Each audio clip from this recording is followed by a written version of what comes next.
A one, two, three.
So part two of the continuation. So as long as all these treads get rebolted, see a lot of rust jacking, all this has got to get dug out of the ground.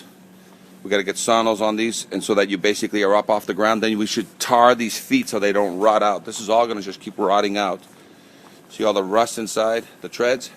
All these treads got to go back in bolted. All these joints got to get sealed. Load test or rebolt, rebolt, clean it, paint it. Areas like this. Now, I don't see anything ready to fall, but because you got so much of this rust going on, some of these, given a little bit more time, they're going to start getting to the point that these are going to fall. I can't guarantee that none of these are ready to fall now, but I would attack these immediately. But none of them I can see right now are imminently ready to fall, but they are well on their way to falling. This snow load must be dealt with on the roof. Paint looks pretty good. You can get away with a spot repair and a spot paint, and then a load test, or you can refurbish 100% and spot paint and still pass to avoid the load test. Otherwise, I would seal this whole thing up, give it a whole brand new paint job, as well as full refurb. And again, 100% bolted. We need to get mesh on these railings, and that's going to be a part with the building inspector as to whether or not he also wants what's called an as-built drawing of this whole structure. That's going to be yet to be determined. A lot of times they don't request that, but we'll ask the city official for whether or not he wants as-built and do reverse engineering on this. Other than that, Farscape Engineers, Inspector Summary Video, Inspector Meneses here, 866-649-0333, 866-649-0333.